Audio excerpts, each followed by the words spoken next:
You are live. Good morning. Today's teaching is Mahamudra,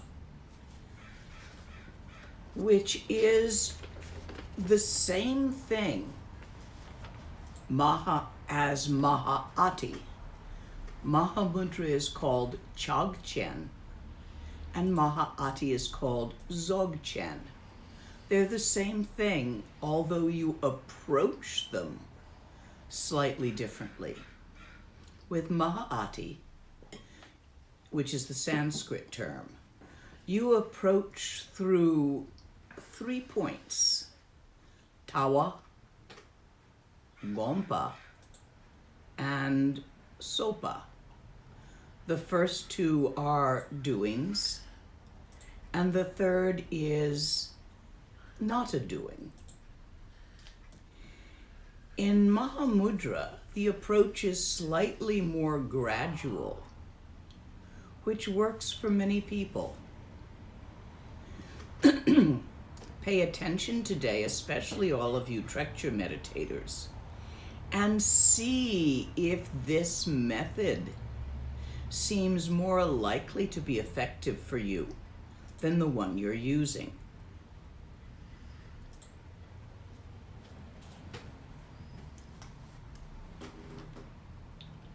Shuku kunduzongpo gompo yi dorji sempa garab dorji dang shere singi bardu shinlap de damabzan tata tusum chi zogchen jupe lama la solowa deb Ergin Pema Junela Solowa Deb Dorje Chang Chitilo Narudang Marpa Mila Gompo Tsatsapa Na Pupadang Palden Drupa Suk Kargyu Lama Namla Solowa Deb Ochen Lama Namla Solwa Deb Druchen Lama Namla Solwa Deb Kaginwati Lama Namla Solwa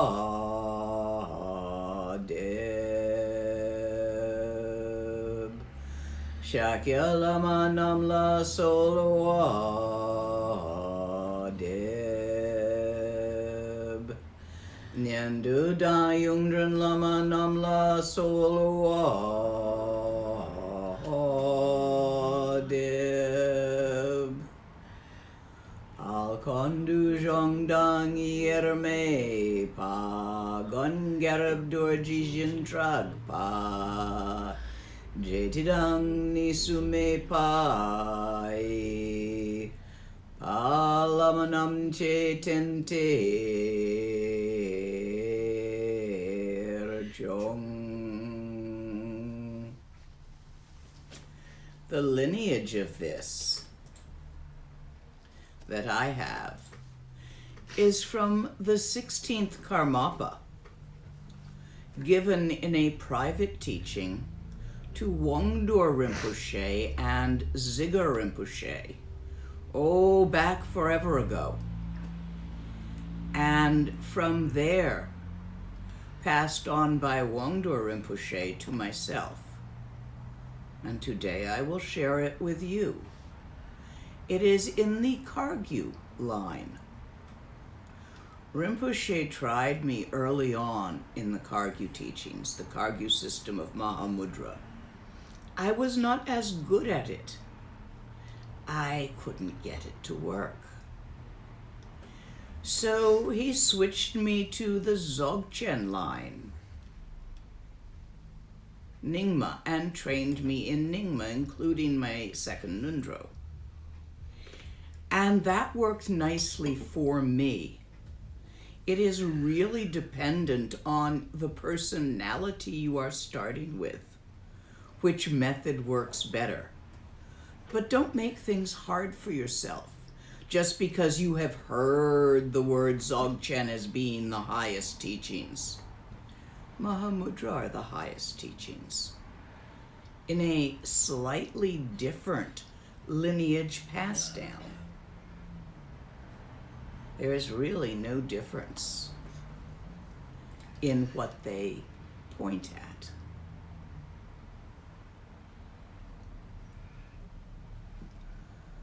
To the innate mind I prostrate.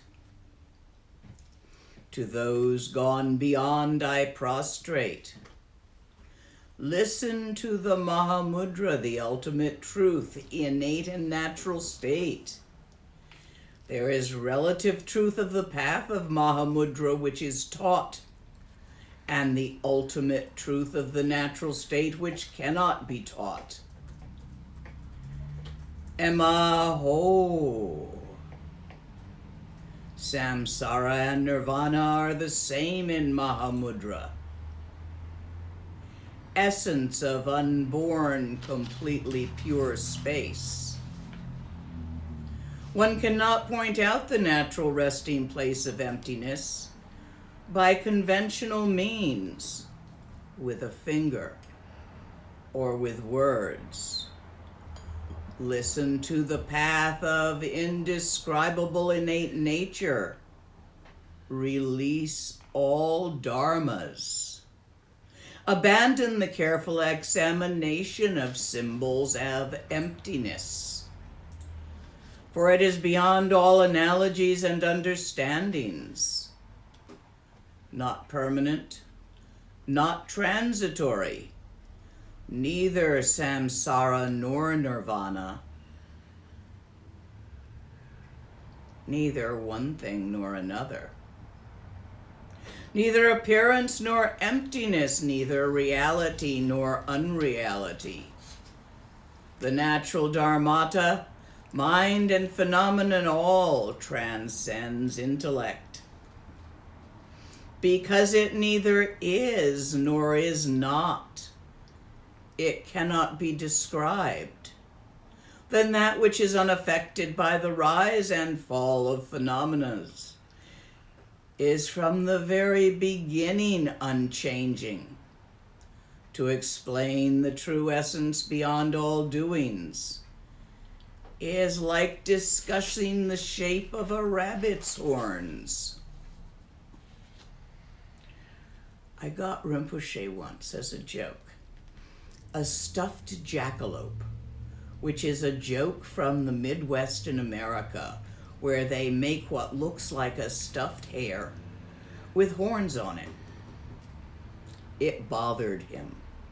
I think it was when he was giving this teaching. It really bothered him. He put a pillowcase over it and abandoned it when he left. Paradigms within paradigms. Turtle fur and rabbit hair are nothing but symbols. They don't point at anywhere. Without differentiating between phenomena and the ideas thereof, things and what you think about them. One sees all appearance in cyclic existence are empty of any reality whatsoever. The essence itself cannot be named or bound by concepts.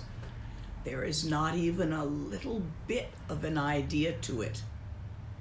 That which has been there from the very beginning need not be sought. Mind itself cannot be explained by Mahamudra. Your own true nature, empty like the sky, unnamed, unchanging. The essence itself is unborn and beyond all characteristics. It's not this or that, here or there, now or then. More than just not round or square, blue or yellow. It has neither location nor time. And in the timeless time beyond time, where all things arise as they are and dissolve as they are without duration, the pattern's forever changing, unchanging essence.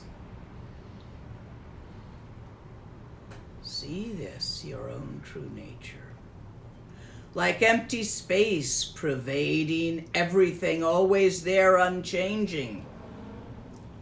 My cup moves through space. The space is still there. In between the molecules of my cup is space in which atoms and electrons buzz about, and itty-bitty quarks and little gluons sticking them together.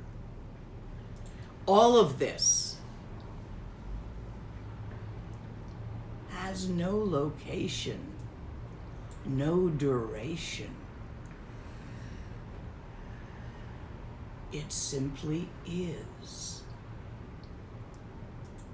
Not.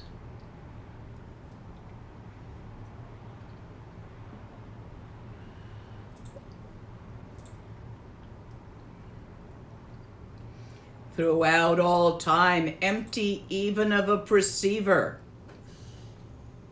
Your thinking flows by like a river, not bound, not freed. Don't waver from the natural state. All minds, beings, lively ones, emanate from Mahamudra, emanating from the unborn essence of Dharmakaya, the always was and will be, which isn't. Joy and sorrow, all of it, appearance and ideas about the appearances, all occurrence, the natural play of Mahamudra. And that play itself is impermanent, not true, because the great resting place of the innate emptiness is never affected.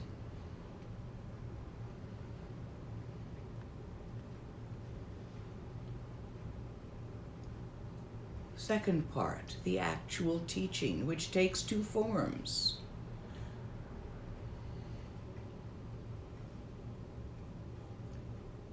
Teaching on the path of confusion. Some keep chasing after wongs and blessings. How many can you get? Lots. Until your domsig piles up and takes over all your time. And then some are obsessed with numbers of rosaries accomplished. 100,000 of these and 100,000 of those. 750,000 of the other thing. And 1,000,000 of these. How many have you got? How many Korah have you done? I used to walk around the lake. Neither practicing nor not practicing, I'd mutter a mala. It was fun. Just being there. And every time I came around, everyone asked me, how many rounds have you done? I don't know, I wasn't counting.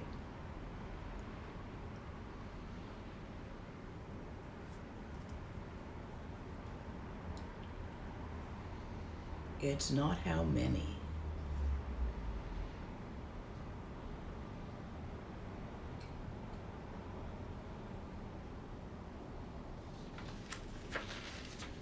Some perform austerities, fasting, limiting their diet, or eating pus and blood and urine and other substances out of a human skull, pretending that's what one taste means.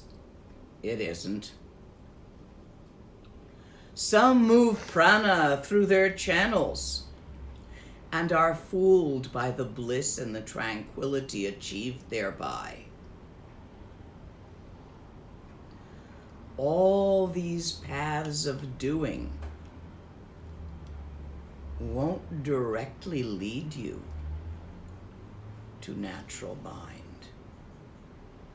Oh, they'll make you feel better. You'll have a sense of accomplishment. You're doing something. Well, you could get rich instead or become famous, a rock star. You could count, instead of rosaries, the number of hits on your tweet. Trying to go viral. Do you see how it's the same thing? Let go. The basis of the undiluted path of knowledge. First, decide to follow the oral instructions of the view. Emaho. This is the complete realization of all the great teachers. An attempt to perfect the confused arising is not the realization. Nonetheless, in the oral instructions there are methods, and it begins with great simplicity. Go get yourself a pebble about the size of the end of your thumb. Just an ordinary pebble from the garden. The more ordinary and uninteresting your pebble, the better. In Dzogchen, I've given you the teachings of the body, but they are important here. They affect the qi flow in your channels. Qi is lung, which literally translates as air. But unlike air, which is oxygen, carbon dioxide, and nitrogen molecules in a certain pattern which adheres to matter by gravity and surrounds the earth, qi is not limited in that way. It fills all of space. It is not simply under the sky, but it pervades the infinite sky. So here we have a translation issue, which I noticed yesterday, where lung was being translated as air, and you were all thinking of this molecular soup of nitrogen, oxygen, and carbon dioxide with trace materials in it. That's not the meaning of lung. Air is included in lung, but lung is not limited to air. Just because A equals B does not mean that B has to equal A. That's linear algebraic thought. Something we had to break to study Chinese medicine. And my Chinese medicine teacher said, look, hair is brown, some kind of vague shade of brown, tan, whatever. But brown is not hair. Brown is also trees. Brown is also fallen leaves. Brown is also earth. In the same way, lung is air. But air is not lung. Lung is more than air. It is qi, which is contained in air, but doesn't require air to be contained. This is an important point of the yesterday's translation, which, going from Tibetan to English, we always run into these doesn't translate bits, or translates right in 7 situations out of 10, and 3 of them makes no sense at all. You can't say air permeates the entire universe, but you can say chi permeates the entire universe. So, while I've spoken to you about translations, have you all got a pebble?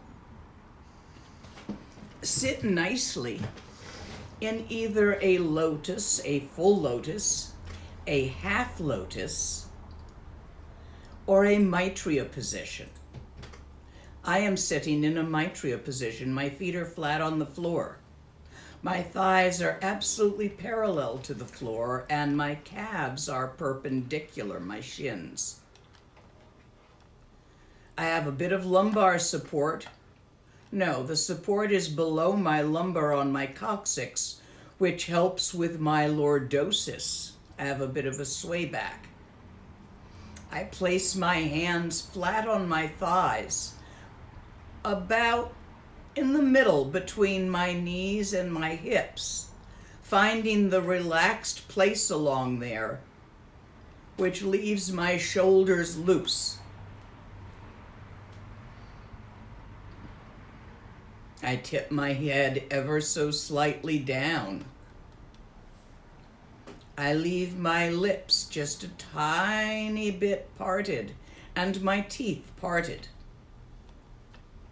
I lay my tongue naturally on the roof of the mouth to maintain that slight parting. I see, as my eyes half close, where the line of my gaze naturally falls, and I place my pebble there.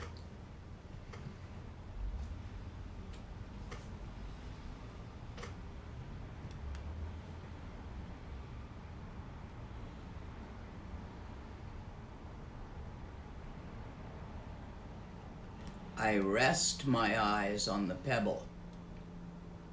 I don't look at the pebble, I rest my gaze on it. Understand the difference here. I'm not examining the pebble in minutiae. I'm simply resting my eyes on the pebble. Since one's attention follows the line of the gaze with ease, I am also resting my attention on the pebble.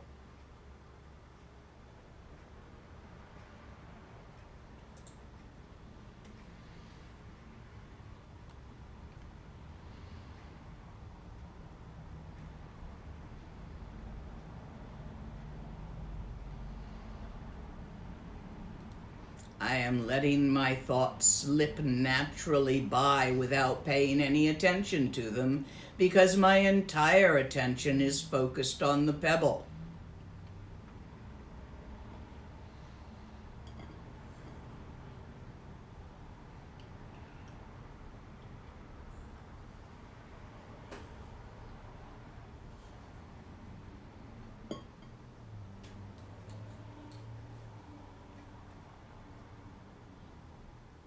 This is very restful. This will lower your blood pressure and improve your health.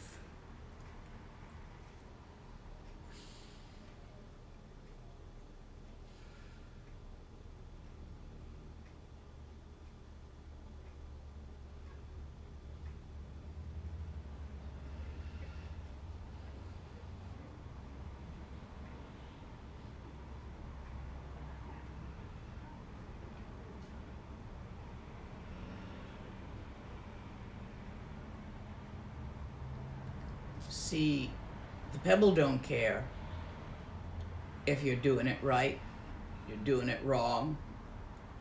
Pebble don't mind.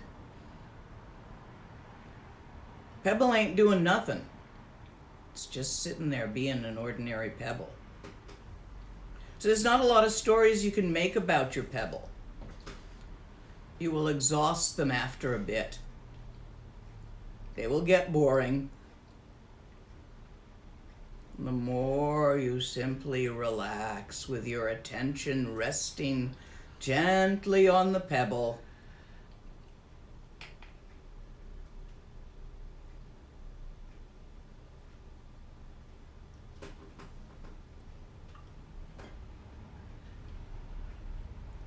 Just that. Shine with an object. It is the first step of Mahamudra. It feels difficult, and you can only do it briefly when you first try. But after some time of doing it regularly, it feels relaxing, warm, reassuring, refreshing, rejuvenating.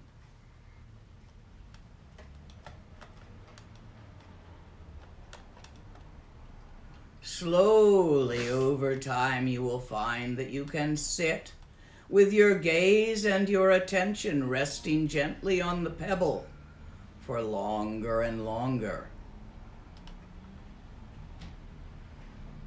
Even the awareness of time passing is muted.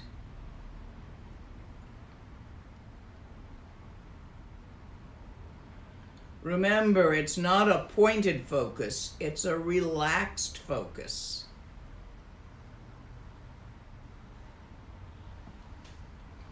Are there questions of how to do this first step? Nayanda, would you check? Not questions yet on the practice with the pebble. There's other questions. What kind? A basic question about which text are you using or teaching from in this minute?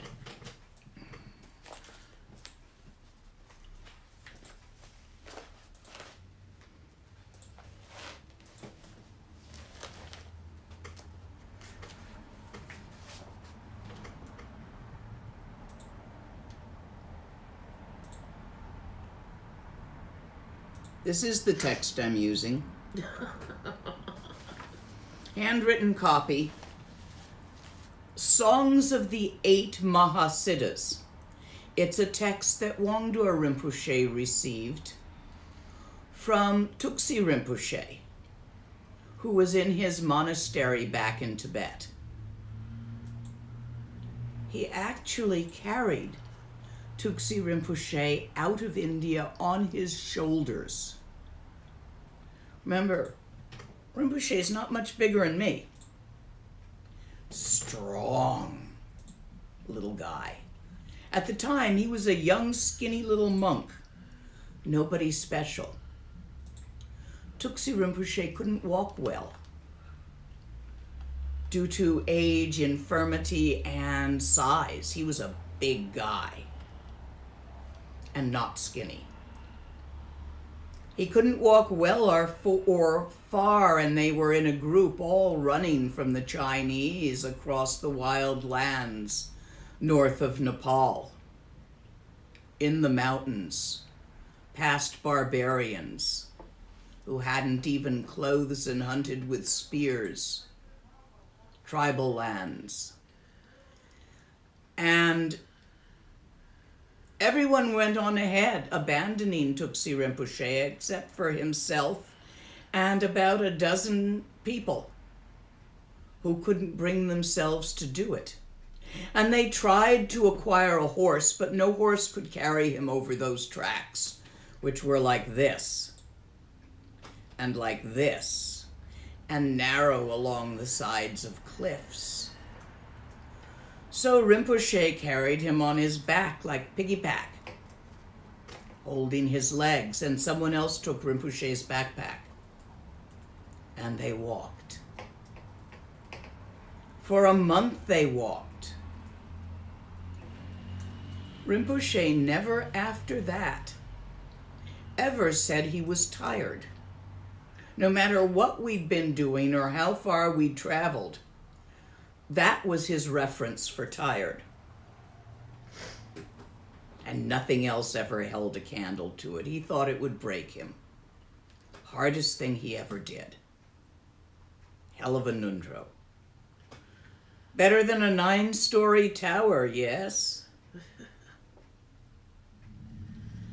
After that, Tuxi Rinpoche kept trying to get Rinpoche to come to his monastery, where he could look after him. But Rinpoche wouldn't do it. He wanted to be a cave yogi.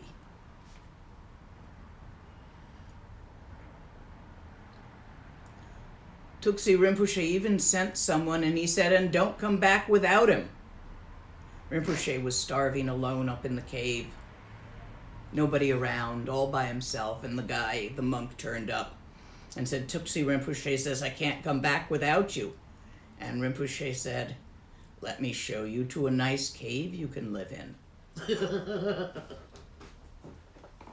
No one else could manage to stay there. There were snakes and mountain lions and wolves, wild animals everywhere.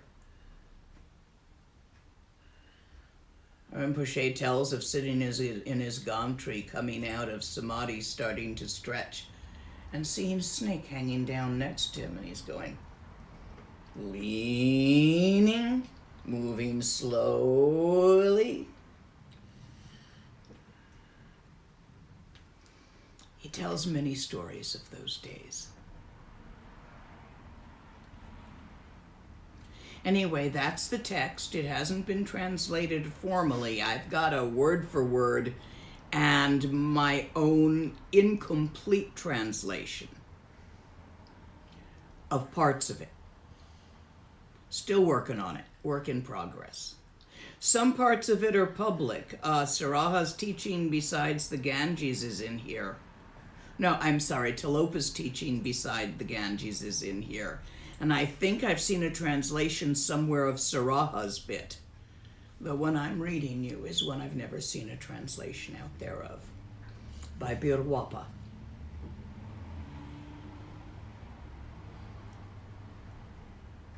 Who I have often wondered who that is in Sanskrit. Might be, no, Verochana is Berotsana. I'm not sure who Birwapa is, but one of the 84 Mahasiddhis. Birwapa is the Kampa pronunciation of his name. And the text I'm reading you is his Song of Enlightenment. These are the songs of 8 of the 84 Mahasiddhis of North India that they sang upon enlightenment. Song, poem. They're very beautiful. Whereas the instructions of how-to that I'm giving you, the Pebble, and on from there, are from His Holiness Karmapa. So you can see Tuxi Rinpoche, Kargyu, and Karmapa. This is a Kargyu line teaching. Anything on the Pebble? Somebody asking, what does it feel like, and is there a specific chair or kind of chair you would recommend for this practice? Personally, I like a straight kitchen chair, plain wood, slight cushion. The size of the chair and its lack of armrests is what's important. Armrests will interfere with your elbows. So the only way you can find the right chair is to go to a chair store that sells straight up and down kitchen chairs, is my preference. And try them all on. Sit in this chair, sit in that chair. If you must buy one that doesn't fit, buy one that's too tall for you and cut down the legs. A saw is easy to cut down a bunch of chair legs. Just measure carefully so it don't wobble. Other question. Can I blink while gazing at the pebble? Yes, you can, as needed. You're not trying to stress, you're trying to relax. You may find yourself forgetting to blink, which is why the eyes are half-masked. If you forget to blink, you'll have visual distortions. You're going to have them anyway. While you gaze at the pebble, especially early on, you're going to see things. Sparkles, white out, 2 pebbles, little eruptions coming from the pebble. These are your eyes learning to relax and attempting to entertain you. These are nyams. They're visual nyams, and they're very common with the pebble work. Go right through them and out the other side. Don't resist them. Don't try to make them go away. Don't try to keep them. They're a signpost that you're doing it right. But they are not something to be grabbed. A signpost. Drive past the sign that says San Francisco 200 miles ahead if you're going to San Francisco. Be pleased you saw the sign means you're on the right road. But don't stop and camp at the sign. That's not San Francisco, it's the sign. In the same way, Shine. She, the root of peace. Shiva. Ne, a place or a seat. PowerPoints in the world are called nays. So Shine. Sitting in stillness, sitting in peace. Not one pointed focus. That's a crappy translation. I don't know who came up with that one. It's like mindfulness as a meditation rather than a tool. You use mindfulness when your mind wanders from the pebble to remember. Mindfulness is just remembering. To bring your attention back to the pebble. Mindfulness is a tool of remembering what you're doing. If you are not mindful, you will find yourself in, say, the bedroom going, what the fuck did I come in here for this time? You weren't paying attention. Your attention was distracted.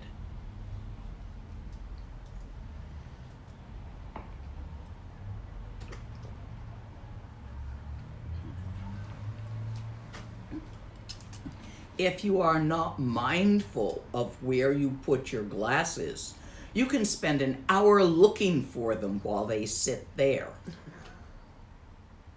Mindfulness is a tool, not an end result. In this system, other questions on the Pebble? Yes. What is a good session length and frequency for this practice? As frequently as you can. If you're in retreat, you're going to be making many sessions through the day. In the beginning, not more than 20 minutes. More likely about 10 or 5. You should be moving up towards the 20 minutes over a few weeks. But gently without forcing it. Use mindfulness when your mind wanders or your attention wanders. To return your attention to the pebble.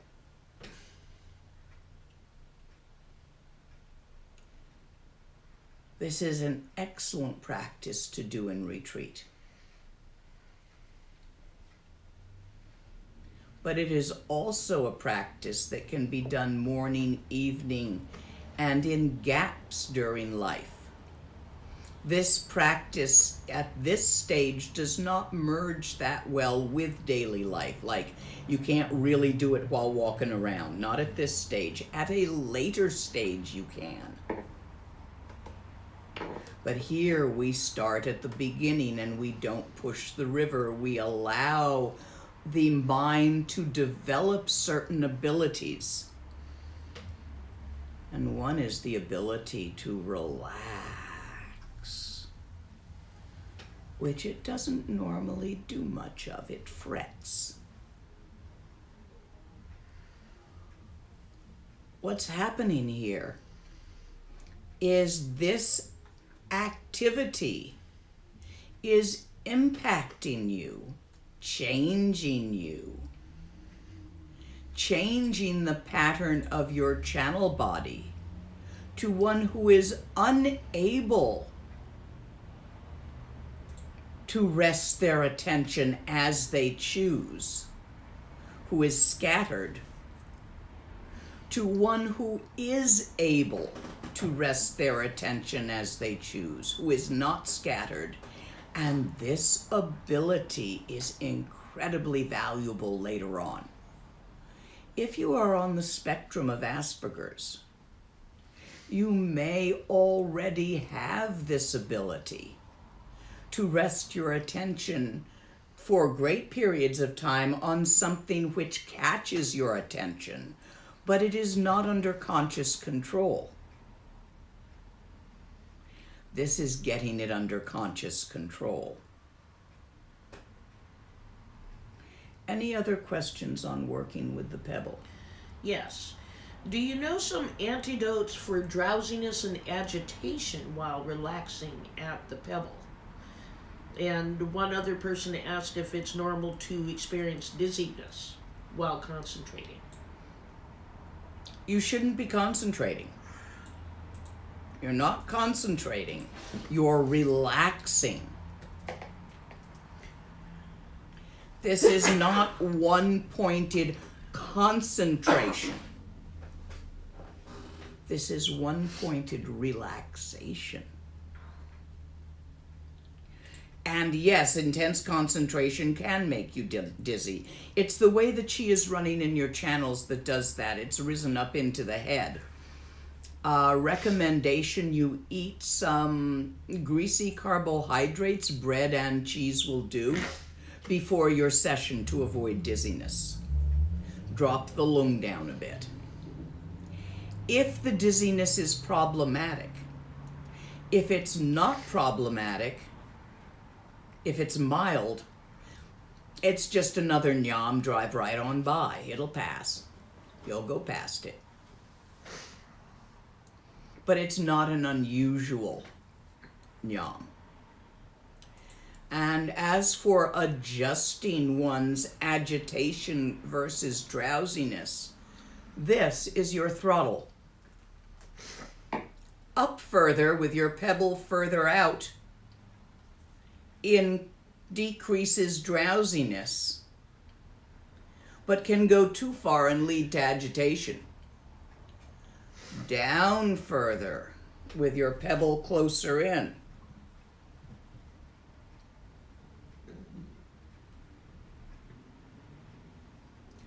Can lead to drowsiness or can settle agitation.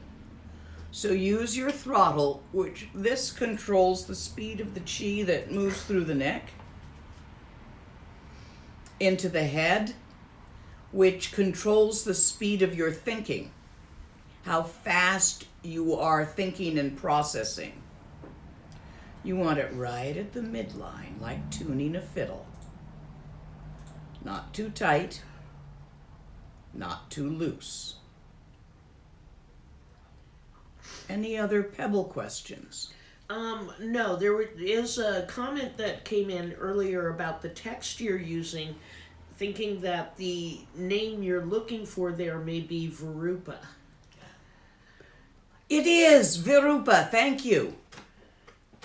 That was one of my, I knew that once. Pen, write it down so you will know it again.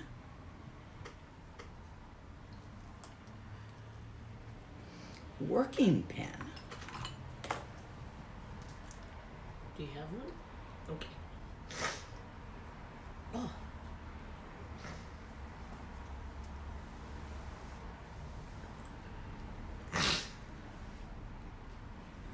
Thank you so much for helping this old lady who forgets the damnedest things periodically. Any more Pebble questions? There was one. Can you paraphrase? Paraphrase, someone who is already doing the Pebble practice is also finding that it is enhancing their practice of dream yoga. Oh, yes. And would like comments on that. Yes, it does that. It definitely enhances your practice of dream yoga. You are learning to control your mind.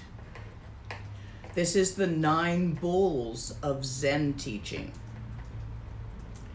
This is incredibly important for any practice.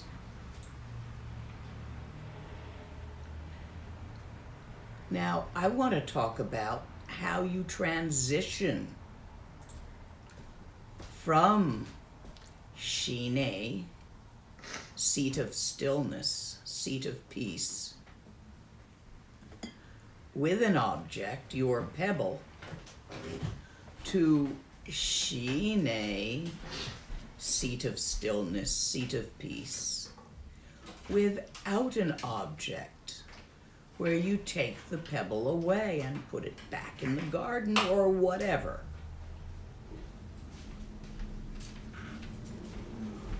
When you can sit with your pebble easily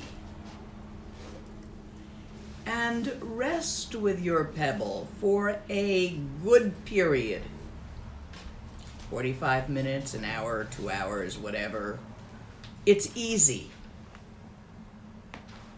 Pick up your pebble and remove it.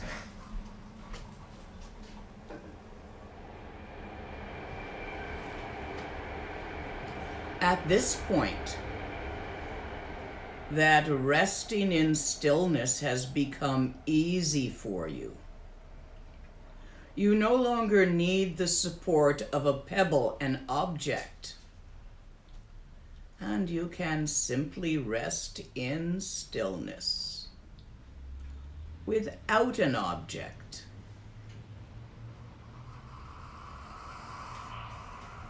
Do that. Just sit there, resting in stillness. This is the equivalent of tawa in Dzogchen. There is no thing there, nothing is moving.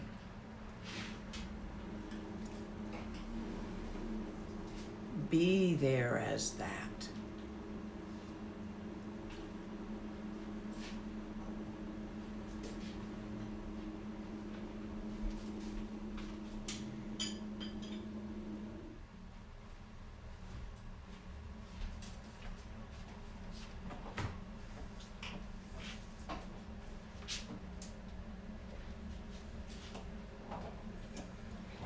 This is the second step. Shine, without an object. Become comfortable with it.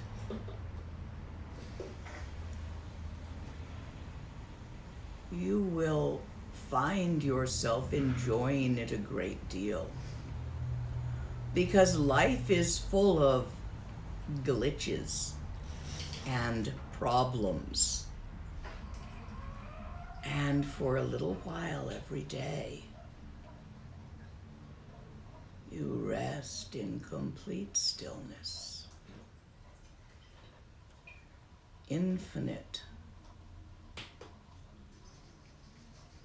stillness. You don't have to fix anything. You don't have to do anything. You have no responsibilities. You have no problems. Absolute, utter peace.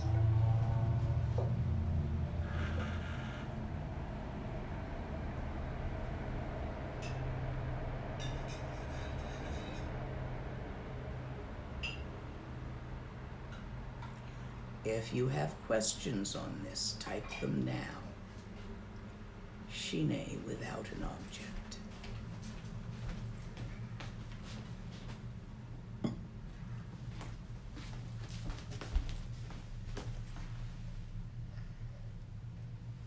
you. Let's see what we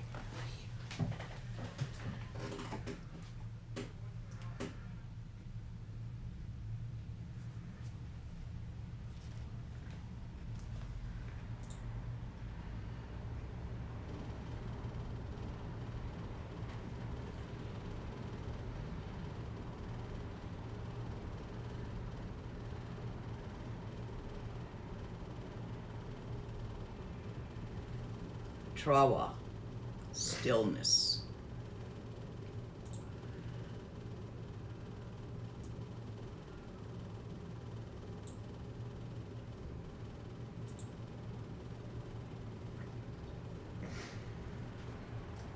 Since your eyes are slightly open, you may have visual effects, nyams. Keep going.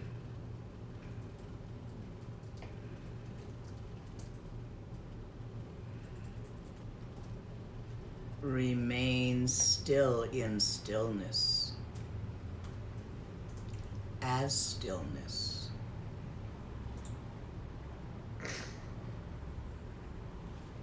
Do we have any questions on Shine without an object?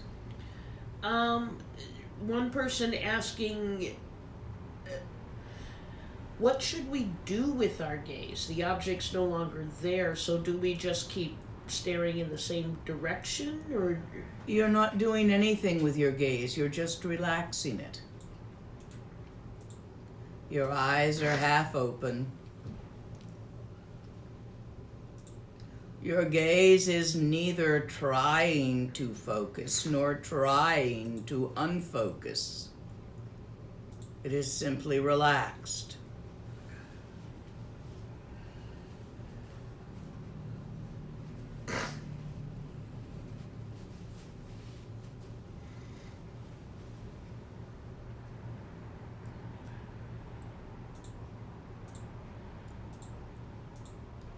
Comment.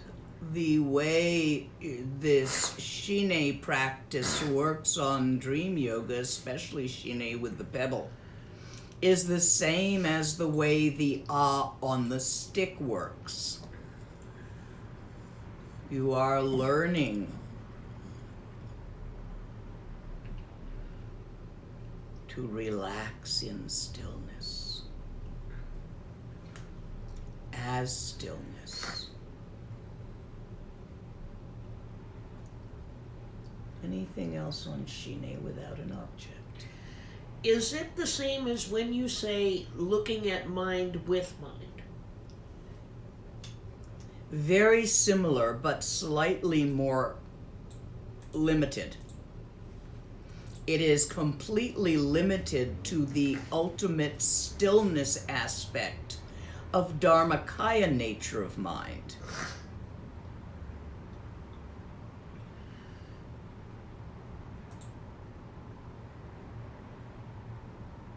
Tawa. This is the same as resting in Tawa, as Tawa, from Dzogchen. Shine without an object.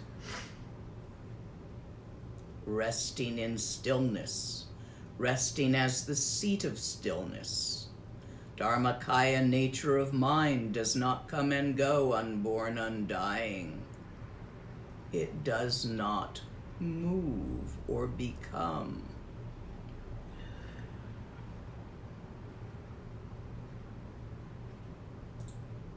Rest there.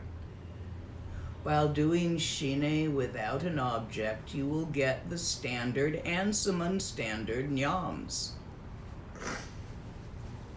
If your thoughts are intrusive, lower your chin. If you're falling asleep, raise your chin. Splash water on your face. Rinpoche used to keep a branch of juniper upside down in a glass of water because he said it just flicked droplets without making him too wet. You can do that. Return to the stillness. When mind is distracted into following a thought, thinking about a feeling about a perception, return it to the stillness.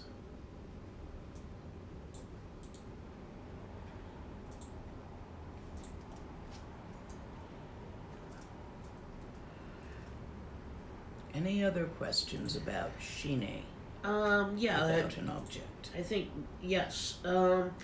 While waiting for a bus, doing nothing and relaxed and not following mental events, I have no problem resting without focusing. But if I sit down, quote, to meditate, end of quote, my mind explodes. I can't transfer this to meditating.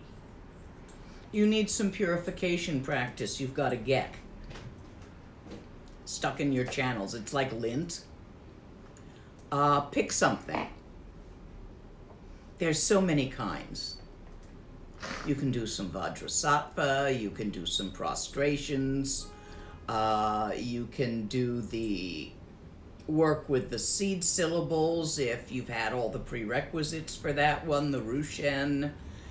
Or you can offer song, which is also a form of purification. Or you can smudge yourself and bathe in it. But that's just, you've got a geck. It's a stubborn, preformed channel pattern that is stubbornly refusing to meditate. And flush it out. Use any one of the purification methods that you may know. Other question. And then try again. After some time. This one, I was meditating the other night. I found my 3 dogs barking at me out of fear. What would that mean?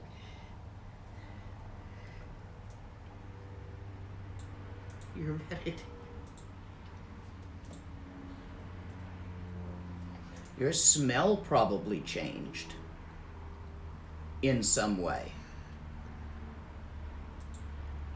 I have no idea. You would have to ask the dogs. See if it happens again. See if you can smell a difference, because they can.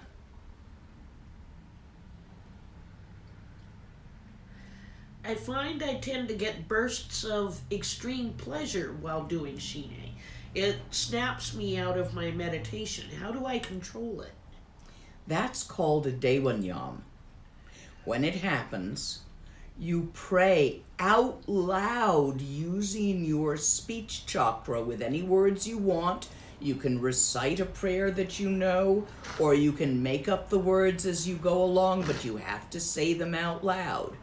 You pray to your root guru to send their blessing into your heart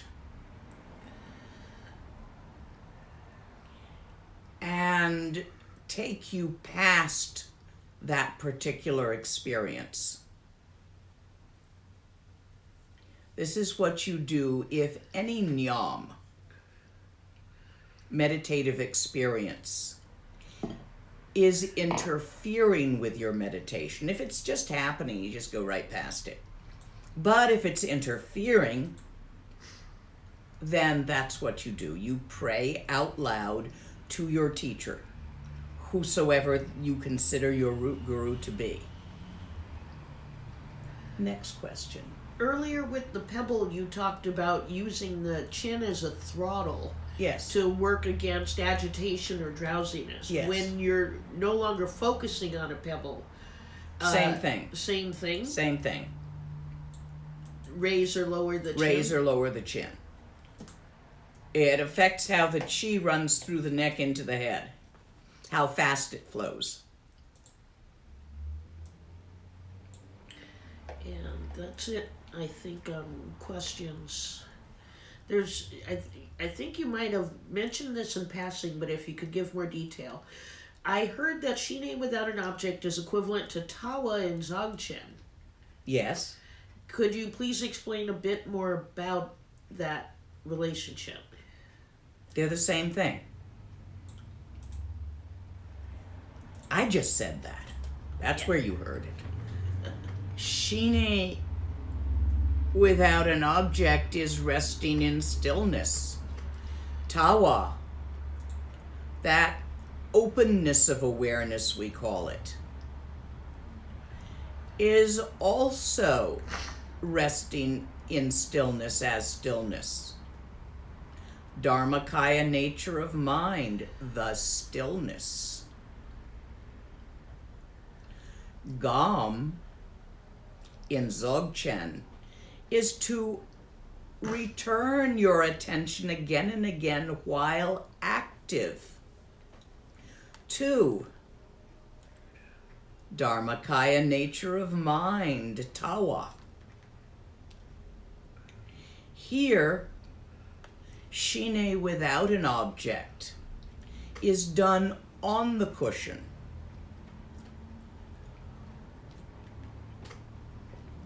Not while active, and there's a reason for this. It comes later. The order in which you do things is different in Mahamudra and Maha'ati. You do the same things, you just do them in a different order. Because the next stage, once you are comfortable with Shine without an object, is you begin differentiating what is moving and what is stillness. You become absolutely clear what is being stillness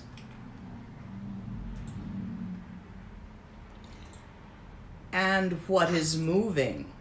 You become clear on the difference of being stillness in stillness as stillness and simply perceiving stillness from the outside.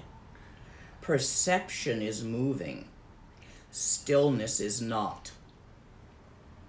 You become absolutely clear on the difference between feeling stillness, the sensation of being stillness in stillness,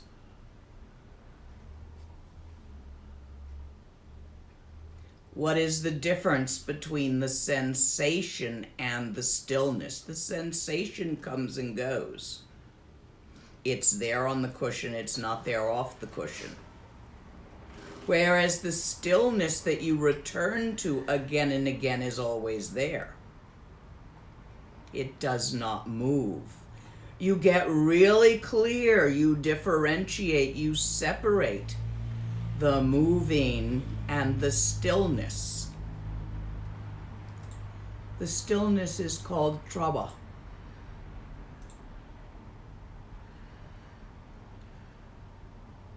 The moving is called chulwa, same root as truku. Projection, emanation, moving, which is the same root as nirmanakaya.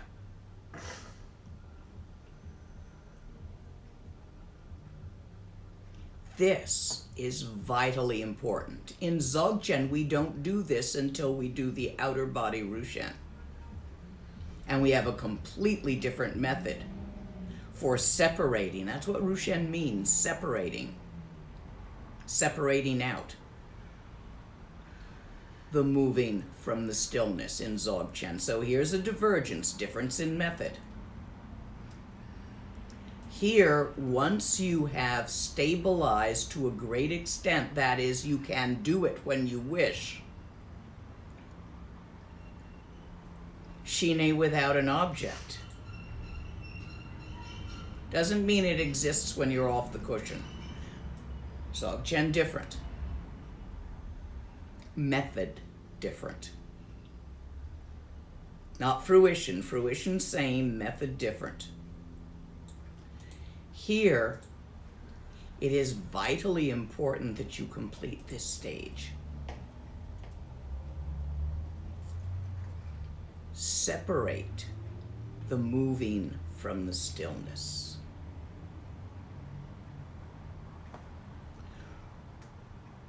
Notice, especially off the cushion, what is moving. Because off the cushion, you're quite immersed in the moving. Notice, while on the cushion, what is still. Separate them. See the difference. Are there questions on this stage, separating the moving from the stillness?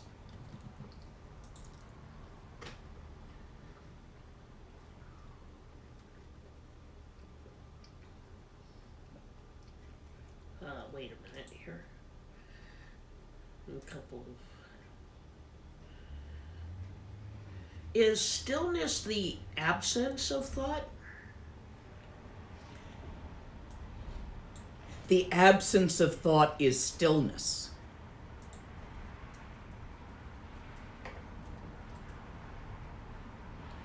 Next question. I recognize the stillness clearly, at least on the cushion, but unfortunately, I'm sorry, that one isn't a question. What would an example of movement be, comparing it to the stillness? The perception of my coffee cup. It's moving. Sometimes I'm out of coffee. The thoughts I'm thinking as I think about coffee and expressing this to you, all that's moving. Thoughts, feelings, and perceptions are moving. All phenomena is moving. Basic Nundro, ordinary Nundro teaching on impermanence. What moves? Everything moves. Even though your pebble appeared still to the eyes, the electrons going around the protons and neutrons in the molecules which make it up are buzzing about quite rapidly. It's moving. It was formed geologically. Someday it will be worn away to dust. It's moving, it changes. How can I tell when I'm experiencing authentic stillness as opposed to a nyam? It does not move.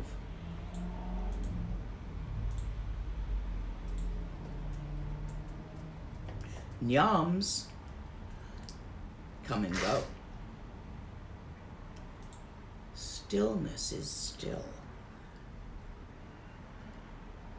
Next.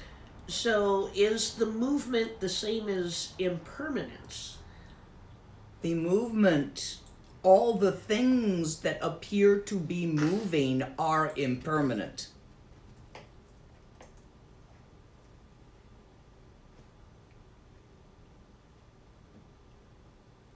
Is it correct to understand that stillness and movement are both understood by my mind? Yes. Next. Is this a more advanced project? Advanced practice? Is which? The perception of the stillness. Going from pebble to no pebble to... Yes, we are getting more and more advanced as we go along. Few of you will be past the stage of separating moving from stillness. A few of you might. For your consideration and for the blessing in it, I will continue the teaching on through to completion. Trusting you as adults, reasonable, intelligent, and responsible adults, to figure out where you should be starting. If you've already got pretty good shine without an object, tawa on the cushion, then you can start with separating.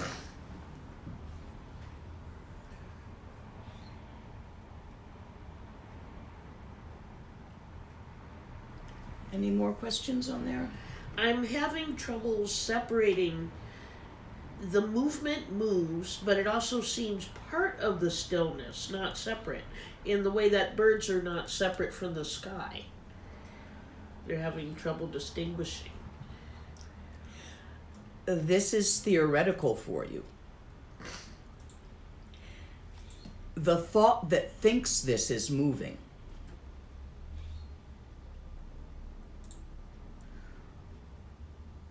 birds come from eggs. Eggs are separate from the sky.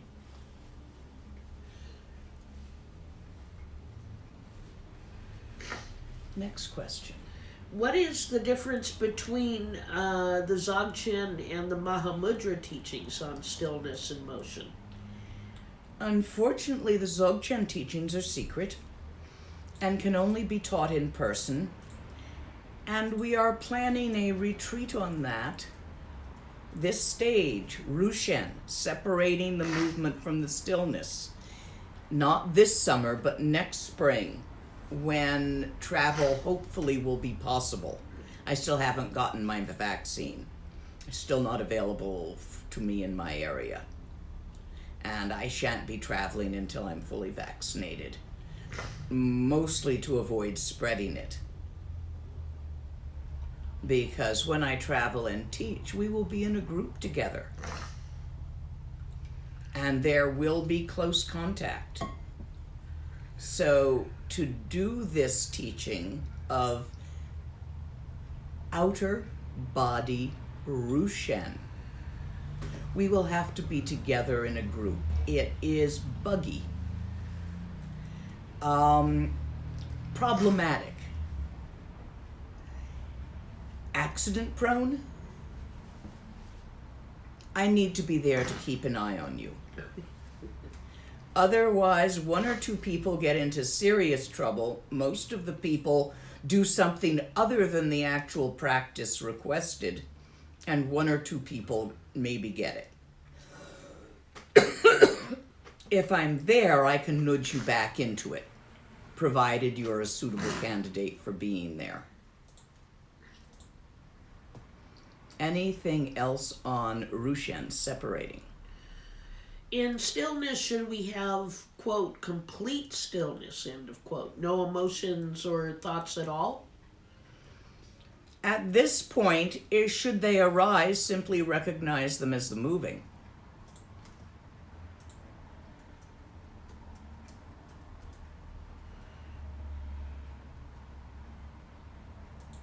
Mostly none. A lot of these, a number of the questions coming up now on this question of stillness seem to be about, do you analyze it, or if you do anything with it, is that also a jnana? It is a noticement at this stage. Especially off the cushion, you do the noticing. On the cushion, you rest in stillness, but inevitably, from time to time, your nose will need to sneeze. Your bladder will need to be emptied. Something will move. Recognize it as the moving. You'll have a feeling of tiredness or sleepiness. Recognize that as moving. Separate it from stillness.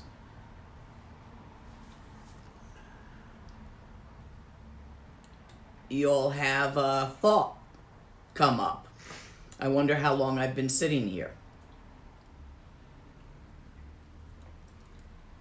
That's moving. Recognize it as such. Or your dog will bark. There'll be a knock at the door. A perception. A sensation at one of your sense organs. The phone will ring. Recognize that perception as part of the moving. Really get into this separation stage rather intensely until you are sure by your own experience what is moving and what is still. Anything else? So is stillness only in the gaps of other mental phenomena? You're talking In the about gaps, you're thinking it's limited to the gaps. No, it surrounds all other mental phenomena. It is the ground of mind itself, which never moves. You can perceive it in the gaps, but perception is moving.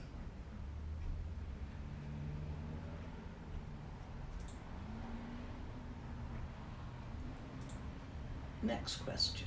We got them all? I think we did. Taking you on to the next stage. Now, you must complete this stage effectively. Going back to it is difficult. And not having completed it will lead to an oops.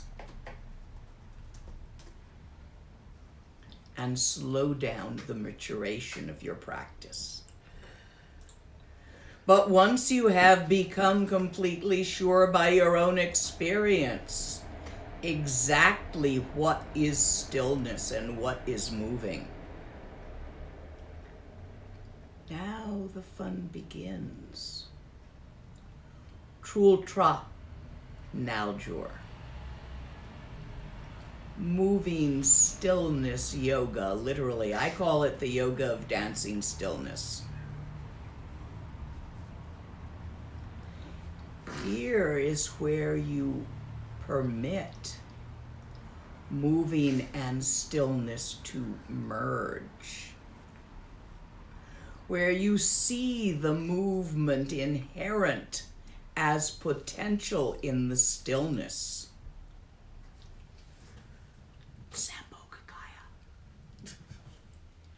And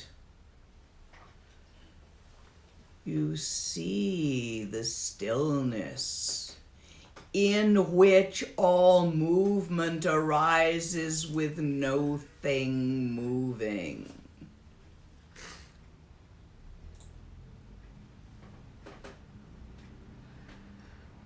Now it comes off the cushion. In the movement, find the stillness that surrounds it. And on the cushion, in the stillness, recognize its clear light nature.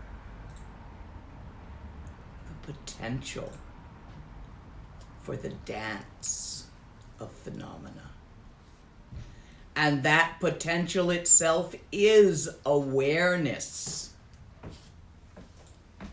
The midpoint which you are, Sambhogakaya nature of mind. The vitality of the stillness. And as that, you see the moving and the stillness at the same time. At all times and on all occasions. This is the Gom of Dzogchen. With Dzogchen, you don't do the separating first, which means you have to do it later, otherwise everybody keeps trying to stabilize a perception, which obviously doesn't work, and they get terribly frustrated, and they try it for years and years. You don't do that. In Mahamudra, you do it first, so that that doesn't become a problem in stabilization. Allowing Gom to mature into Sopa automatically and quickly without having to go through all the Rushens, the Dzogchen Nundros, which are applied there. This is the beauty of Mahamudra. Separating is done early. Here there is off the cushion and on the cushion Trultra Naljur. Dancing stillness yoga.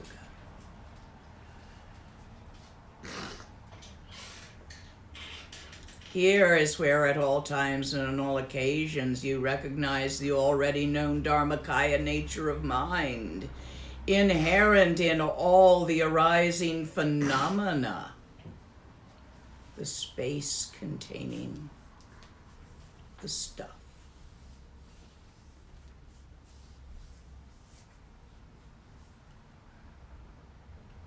This is the beginning of GOM. The second word of Garib Dorji. Yoga of dancing stillness.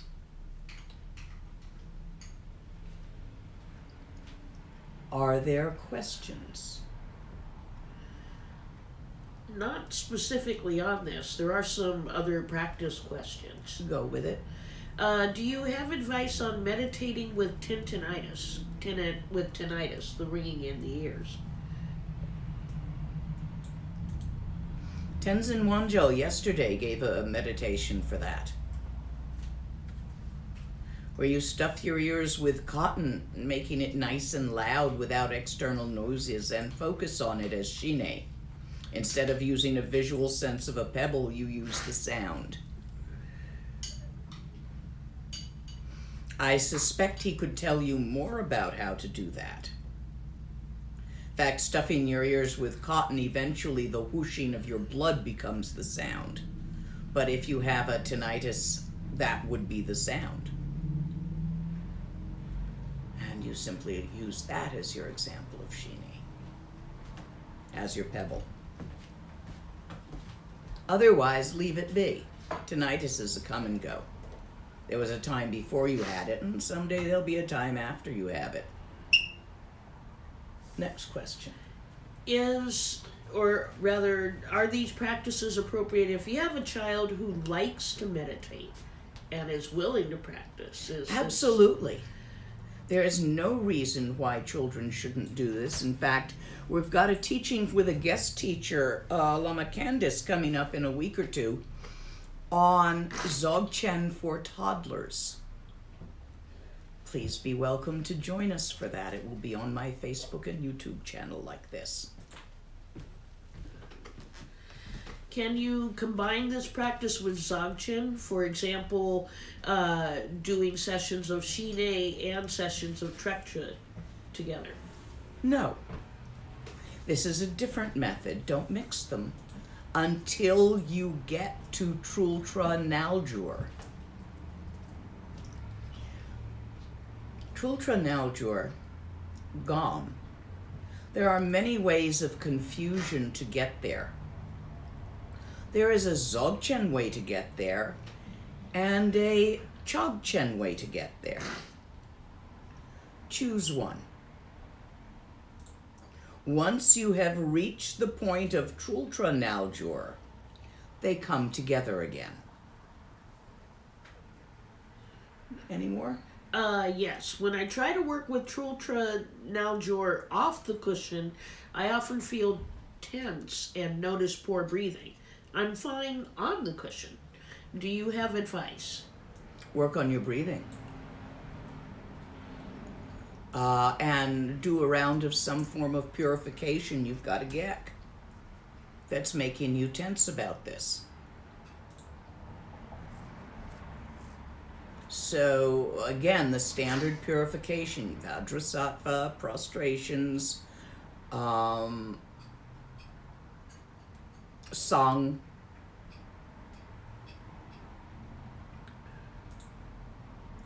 smudge bath,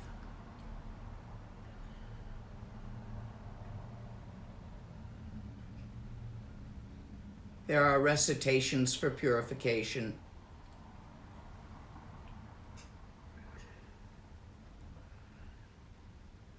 Basically, the best method, I think, for this would be to use it in Vajrasattva with confession. So you confess the problem out loud. Use the speech chakra. You regret the problem. You do the mantra a while. And then you decide not to do that again.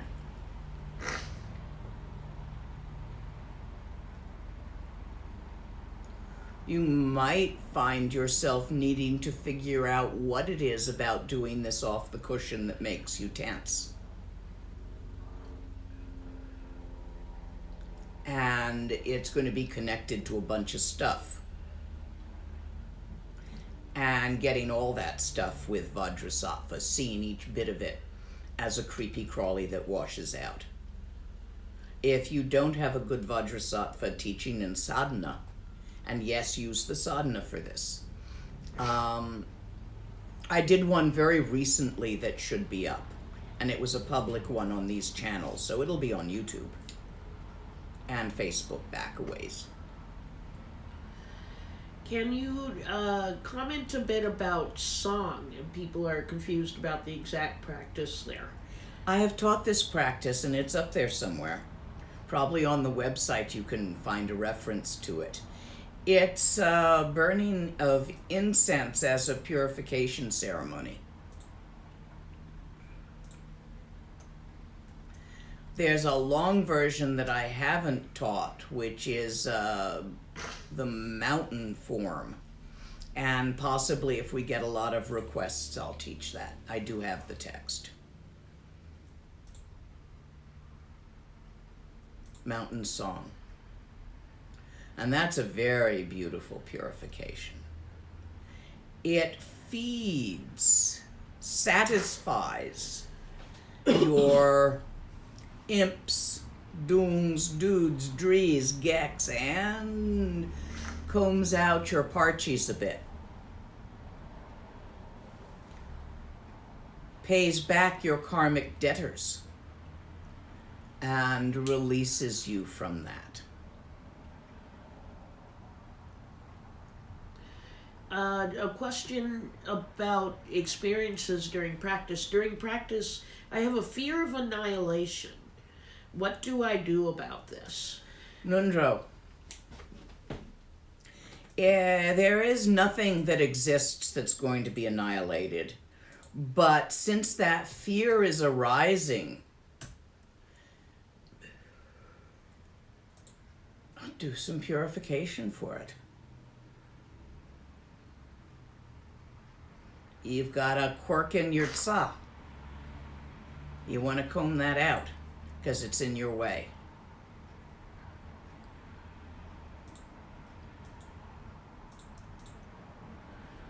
It's very easy, of course, to confuse fear and excitement, so check it's not that you're just excited about getting somewhere. Can you talk a bit about the difference between the stillness and emptiness?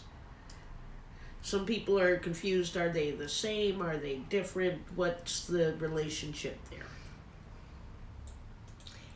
Emptiness is a descriptive word. In this usage, the stillness is being used as a noun. The stillness is empty of movement.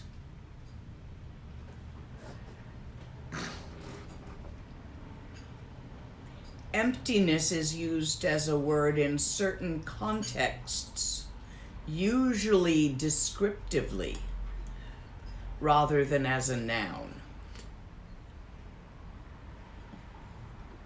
Shunyata is empty of phenomena. The stillness is empty of phenomena.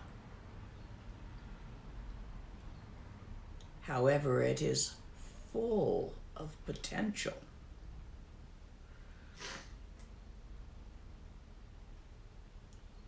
Next. A couple of related questions about different visual perceptions during practice. One person saying, I frequently experience my vision dissolving into something like rainbow smoke. Is this a visual nom or is it something else? Okay. It's a visual nom. And is visual perception always part of movement? Is that part of what's moving? A visual perception, sensations of your eyeball are moving. Even if nothing you're looking at is moving. But they are. The molecules inside them are moving. They're slowly deteriorating. If you were to look at them for an eon, you would see the movement. If you were to do time-lapse photograph of my sugar bowl over, say, a millennia, you would see the changes. However, some things are moving too slowly for you to notice. Other things are moving too fast.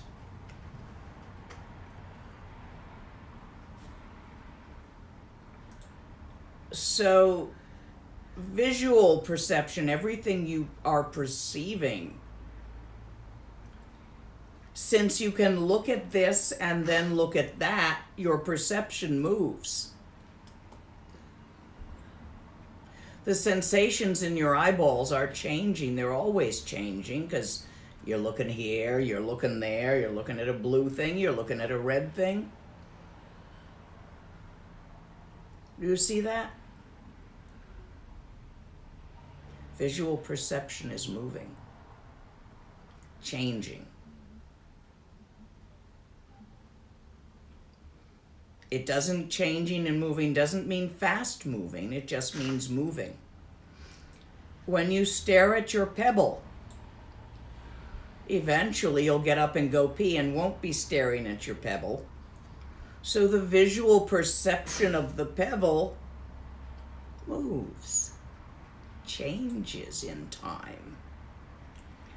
Characteristic of stillness is that it does not move.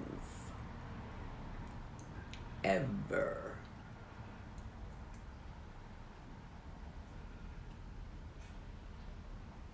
Next. I am experiencing that appearances are not other than the stillness. Is that the next step? That's Trultra Naljor.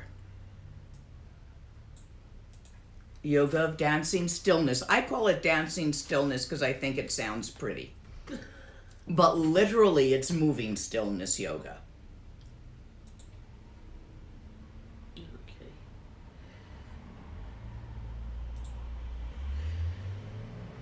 Anything more on Trultra Naljor?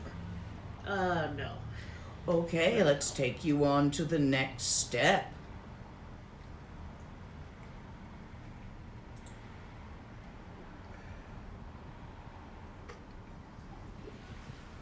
Now we're past doing.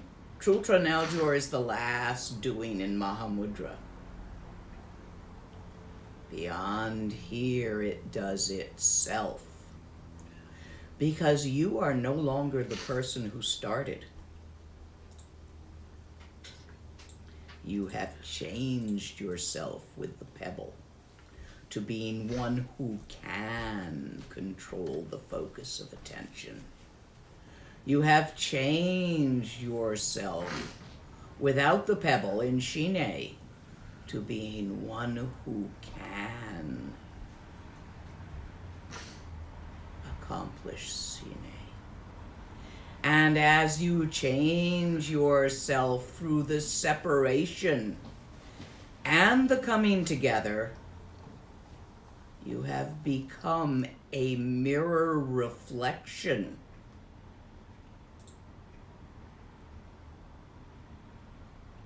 of the dancing stillness. At this point, turn around, metaphorically speaking, and gaze into your own eyes. Who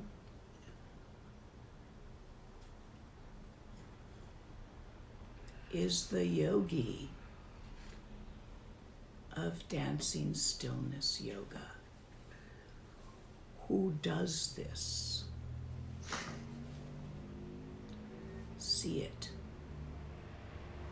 It's a question, but it's also a shift of attention from the dancing stillness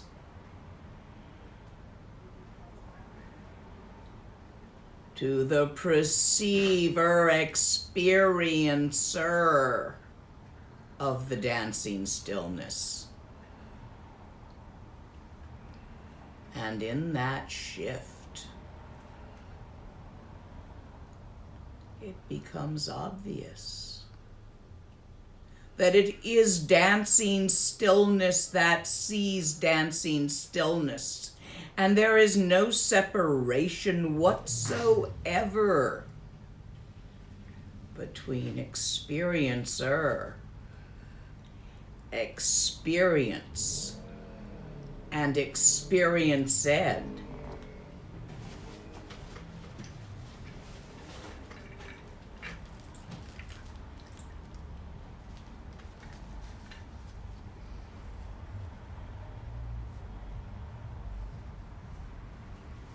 And the double mirror reflects itself to infinity.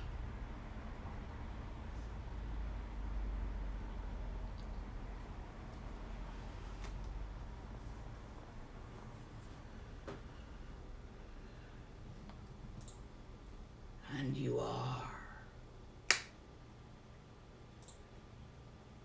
the dance of stillness. With no separation here, dancing stillness matures into Rochik, the yoga of one taste. Don't grab anything. Here's where old Dorji got his hand stuck in the board.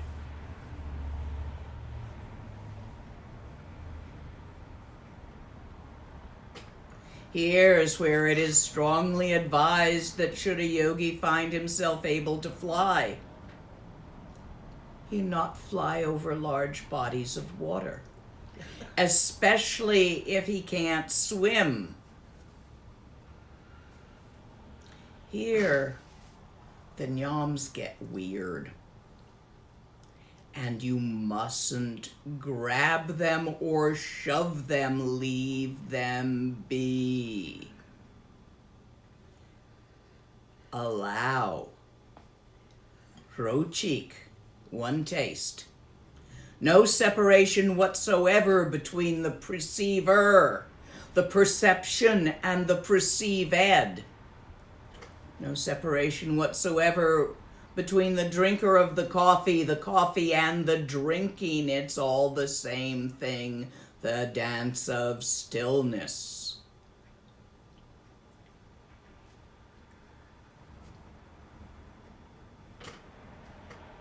Here, one taste matures into meditation.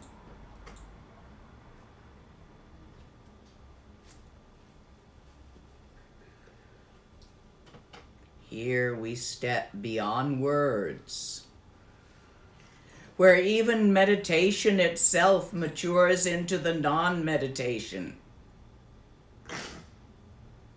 Without a doer, a doing, or a done, there is nothing left to do.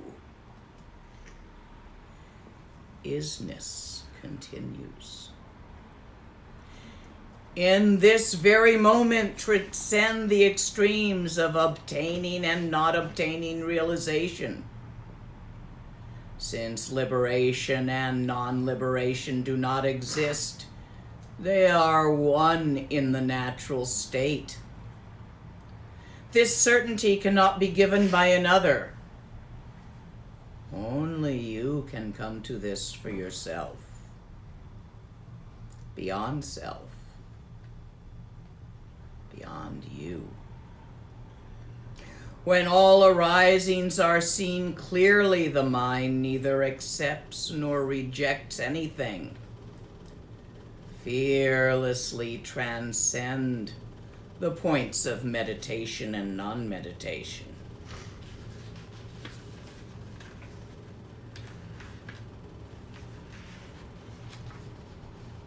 You can never depend on things that come and go. Be free of should do this or that. The mind that hopes and fears is not. Fear arises, no one has it. hope arises, no one has it. No one holding it means it neither is nor is not arising in the free flow of natural phenomena. In stillness as stillness, there is no doing of the deed, no doer to have done. This is not the end, but the beginning of the natural state.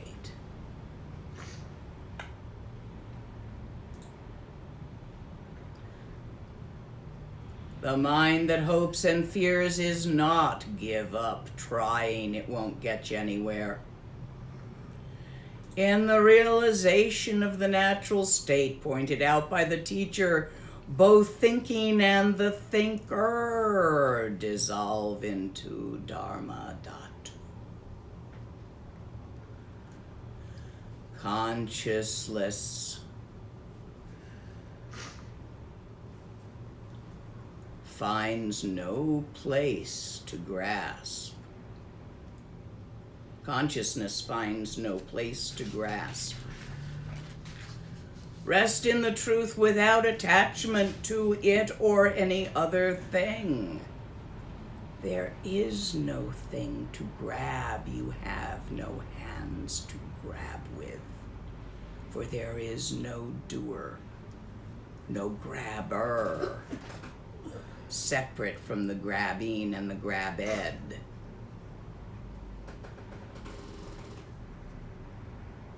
Rest in the truth without attachment, free of achieving or maintaining,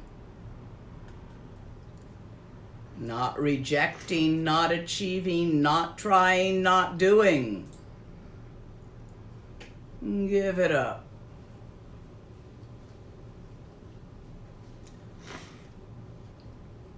After having studied long and long with the Hindu sadhus in Shine and magic methods, renunciation,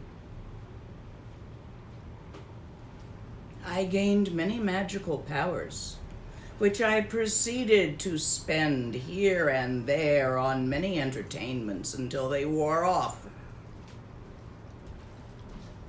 And I found myself working 3 jobs to support the wonderful wardrobe that needed dry cleaning, the 2 beautiful men that were not of the sort to support themselves, the mansion I kept them in, and all the other accoutrements that I had acquired to play with.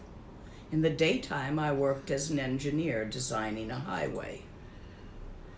In the evening, I worked managing a restaurant, which was a front for my forgery business, which I did at night afterwards. Those men were expensive. Pretty, though.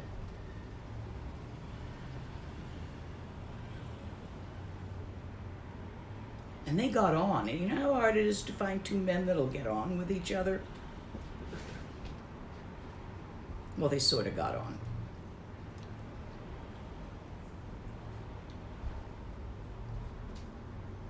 When it wore off, I was on my way to my engineering day job when I stopped to allow a herd of buffaloes going to the slaughterhouse to go by. And I noticed across the street on a street corner an old woman with 1 eye and a red dog. And she looked me right in the eyes with her 1 eye. And she pointed at me with her finger and burst out laughing hysterically, slapping her thighs. And the dog lolled its tongue out with a big grin. And she laughed and laughed. And I thought to myself, well, that old woman certainly has a point. Here I am, a sadhu, working 3 straight-ish jobs to maintain a lifestyle that I magicked up and the magic powers wore off, and fuck this, I could have done this in Teaneck, New Jersey. So instead of going to work, I headed on bicycling outside of town and on up into the mountains until my bike wouldn't go any further. And it was mountain tracks, and I walked up the tracks, and I came to the top of a hill with a garden. And in the garden was a monk, a Tibetan monk. And he said hello, and I said hello. And then I asked him, tell me, do you Tibetans have something that neither requires maintenance nor wears off? And he said to me, yeah, we do. And I said to him, will you teach it to me? He says, yeah, but you'll have to stick around for a while. So I did for the next few years. That was Lama Tuktinyeshi, who just happened to be wandering in the garden. And you all can figure who the old lady with one eye was. A very dear old friend, who I encounter from time to time when I'm stuck.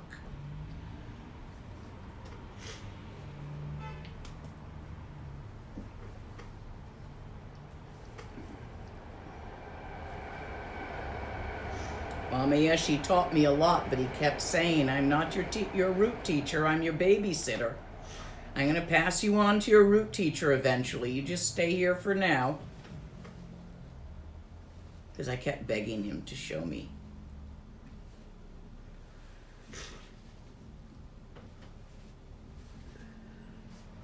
And he showed me many things, but not that which does not wear off or require maintenance. That was Wangdo Rinpoche.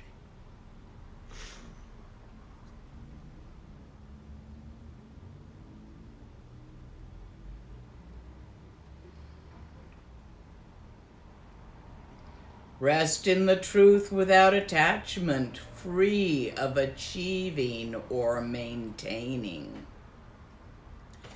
Not rejecting, not achieving, not trying, not doing. Give it up.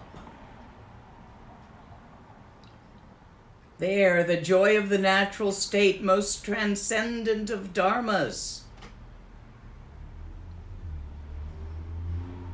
Trying hinders realization. Do not make the mistake here of deviating into doing.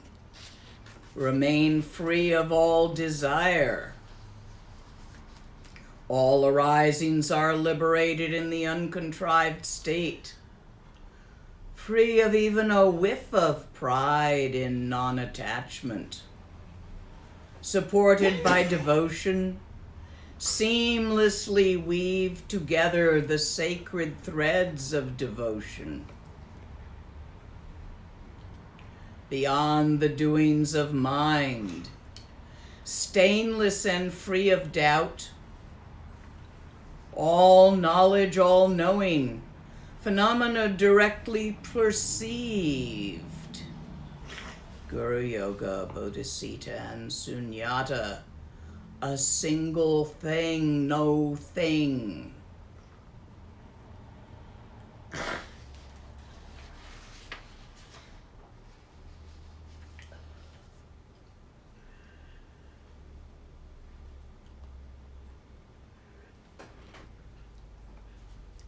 Without the natural Mahamudra realization, one is constantly grasping at duality of self and other.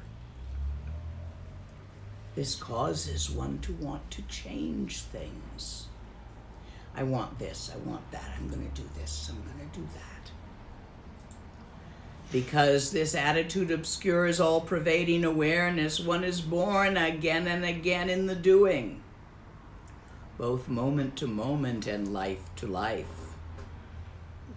Seeing the truth clearly frees one from cyclic existence. all attachment and desire for fame and honor, clinging to great learning and understanding, fixation on experience, looking for accomplishment and signs of powers creates an artificial path. Let go. Direct your mind towards the truth rather than knowledge and power, rather than how others see you.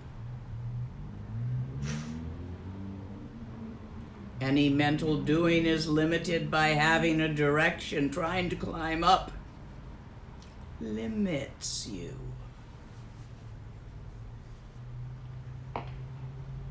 This creating of limits is the root of cyclic existence.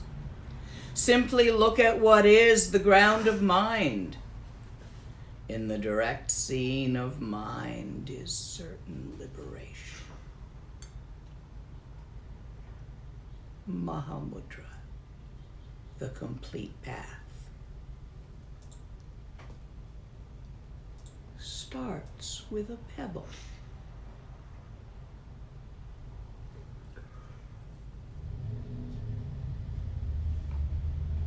Are there questions? How did Lama Tupten Yeshi know? Oop, do I have my microphone? I do not. Okay. How did Lama Tupten Yeshi know he was not your root guru? He was a very accomplished siddha. He knew many things. It's called ngoshe, the knowing. In the teaching from Jamchu Dorji to Wangdor Rinpoche, the private teaching, talks about if you do not practice at all times and under all circumstances, the ngoshe won't come out. The knowing. Next question. I feel I should do Nundro to go deeper into Mahamudra. I had a dream of a Lama talking to me about Nundro. Does that mean I should only do the Nundro with that Lama? Not necessarily. Dreams contain your own symbols. I would hesitate to tell you the meaning of it for you. Consider it. Does the dream mean you should do Nundro? Maybe.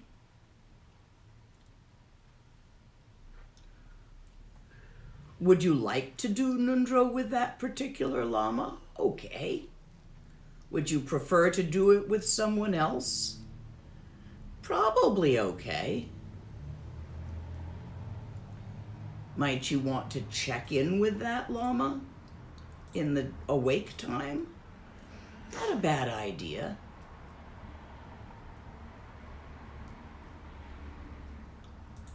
Your choice. We have Nundro teachings for those that want it,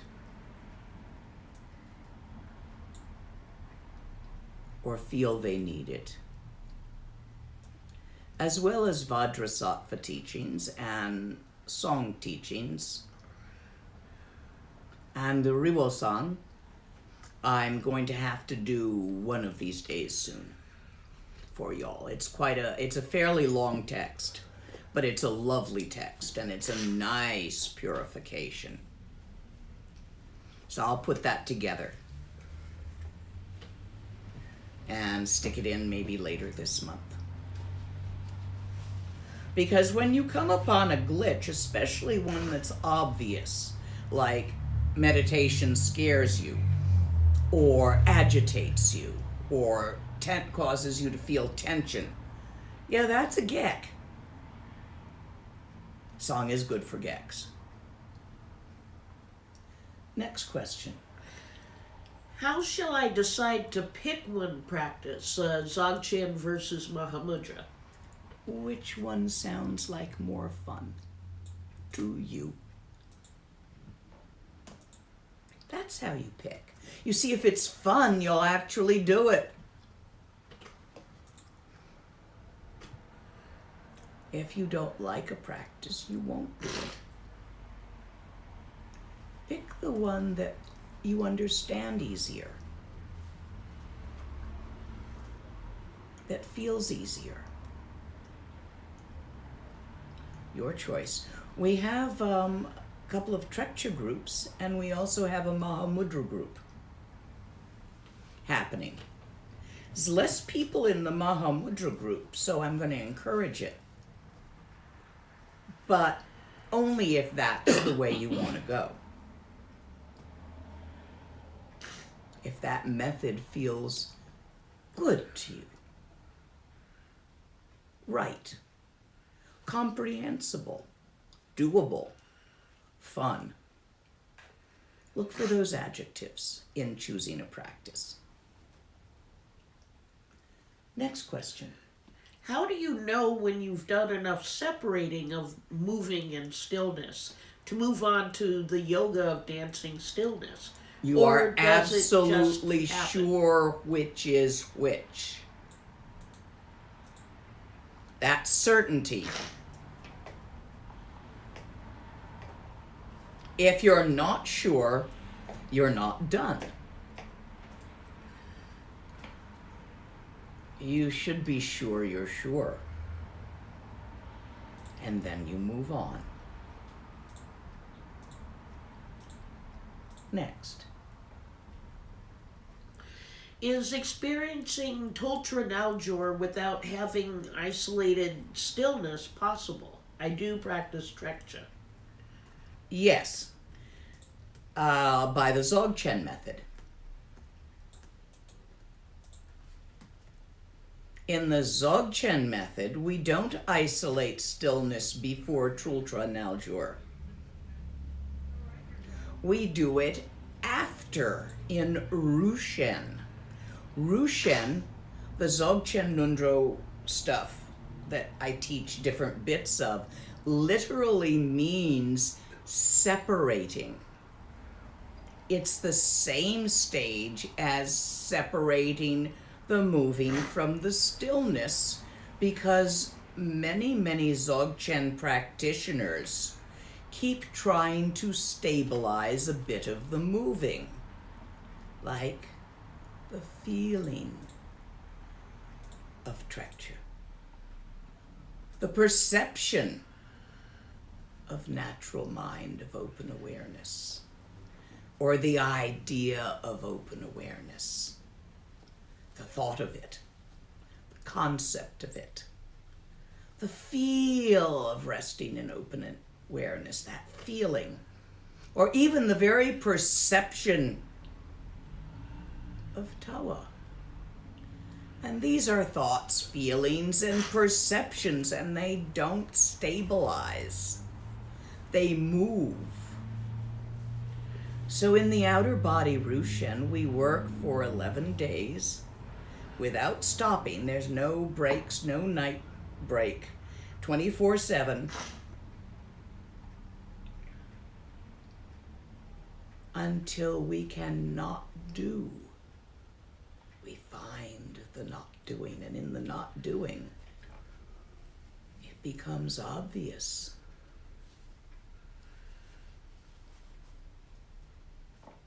And Trekchia simply is without a doer. Next question. If we look at the perceiver and we do not manage to pinpoint anything, what should we do? Stay with that. In the not finding lies the finding. Next. The couple of people needing details on combining or not combining Mahamudra with Dzogchen. No. Do not combine them before Tultra Naljor. They are different. Guys, you don't have to do everything. You just have to do one thing. One practice. You can have a couple more if you want. I teach many things for many people. You cannot do all of them. Do not try. You'll do yourself a mischief. Did I answer those questions as stated? I think so, yeah. One person was wondering, if you start on one path, do you completely exclude the other? It's not exclusion, you just don't walk it. You can know about it. Walk, and if you determine after starting on one path that you like the other one better, you can switch. But then you start at the beginning. At least a little while with your Pebble. A couple of people asking about how is yoga of moving stillness different from Gom? Or are they the same? They are very similar. The words used to point at them are different. Yoga of moving stillness is based on already having separated, whereas Gom does not require that you do that first. You will do it after. Next. A couple of questions going back to the practice with the Pebble. One is, can the Pebble be replaced with the breath and focusing on that? No, because you cannot take the breath away. This is why we use a Pebble. It can be removed. Breathing, focusing just on the breath, will interfere a bit because the breath is moving and will never be still. The Pebble is not moving, and it is easy by removing the Pebble to shift to stillness. One of the other questions was, does it have to be a Pebble, or can it be a statue of the Buddha, for example? You can use a statue of the Buddha. I like a Pebble because it's ordinary, and one is less likely to fret about it. But if you would prefer a small statue of the Buddha, but no bigger than your thumb. Next. Once one is experiencing Tultra Naljor and resting is happening, what practice do we do, or do we just rest there? Stay with that and allow it to mature. If you wish to give it a slight nudge, gently turn around and gaze into your own eyes. Who rests there? Look and see. Next. The stillness appears to me more like a feeling. Is stillness a feeling that persists? No. Like a tingling? No, it's not a feeling. Although you may have a feeling, sensation in either your physical body or your mental mind. For instance, you might have an emotional liking, that's a feeling. Or you might have a tingle or a sense of physically being still and relaxed. Those are sensations of the body. You might be having those about stillness, but stillness is not those. Those move. Sensations come and go, emotions come and go. Stillness does not move.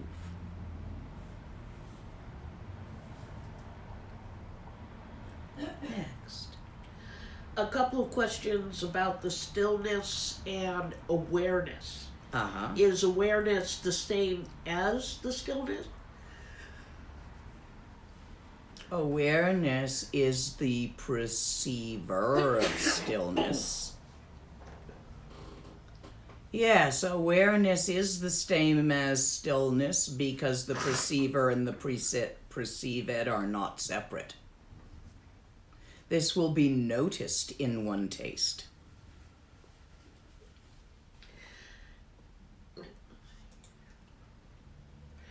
For this yoga of dancing stillness, are you working from the same text, or is it?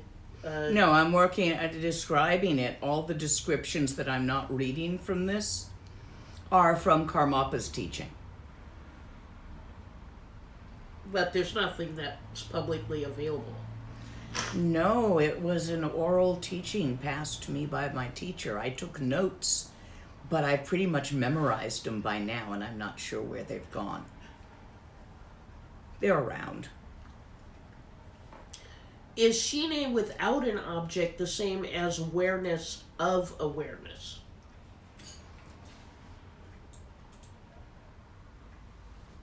It might be, depending on what you meant by awareness of awareness. Shine without an object is the same as what is often referred to as resting in open awareness.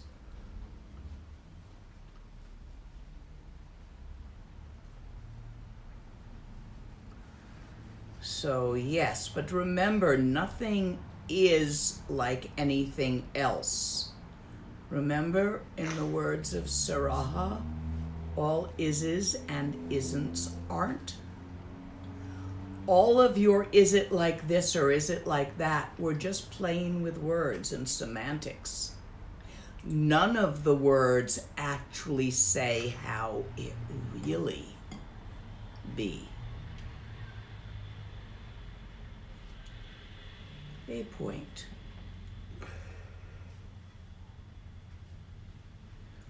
The finger pointing and the thing pointed at are not the same. This is a finger, but I can drink this coffee. I cannot drink this finger.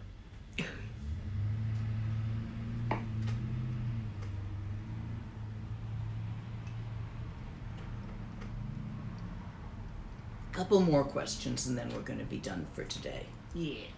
But I'll see you all in a couple of weeks in the Mahamudra group, those of you who wish to practice in a Mahamudra way rather than a Maha'ati way.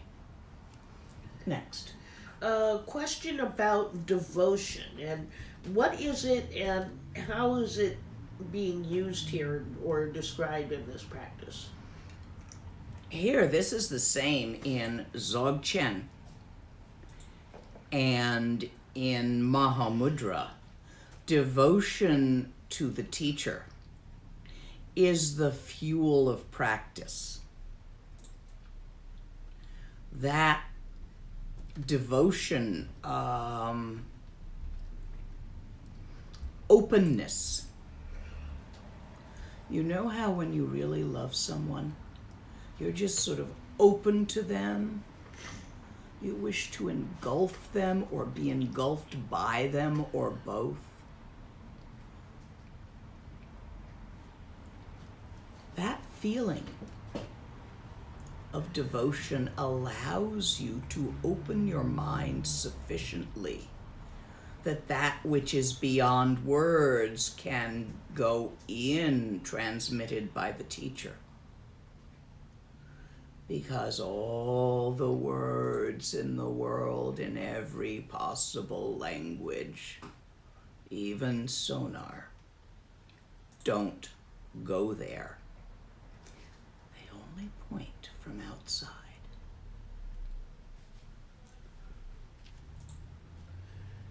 One more. How do you know when you're ready for the outer body Rushen?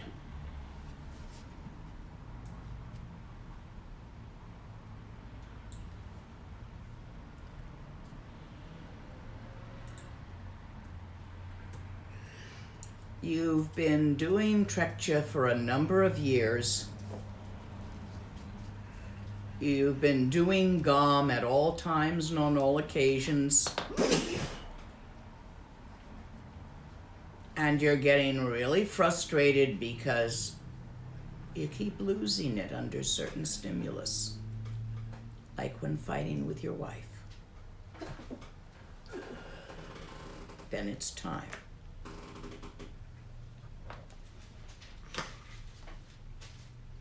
And I think we're done for today unless there's anything acute there. I don't think so. Okay, those of you who choose to practice this, I'll see you in a week or two in the Mahamudra group. Remember, you only get to join one group. This is because there's too many of you for me to work with in detail at once.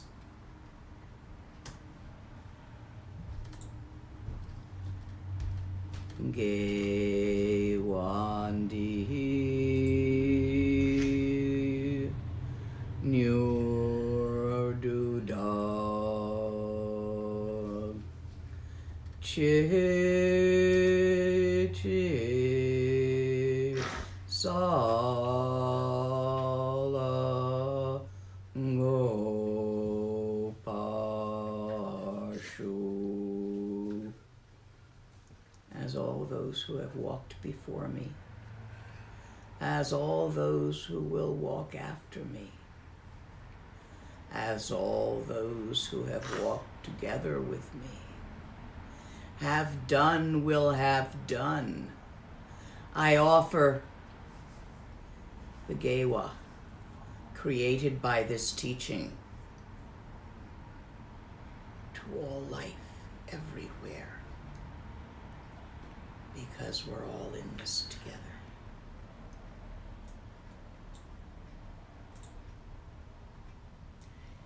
If you enjoyed the teaching, there's a Dana button on the website.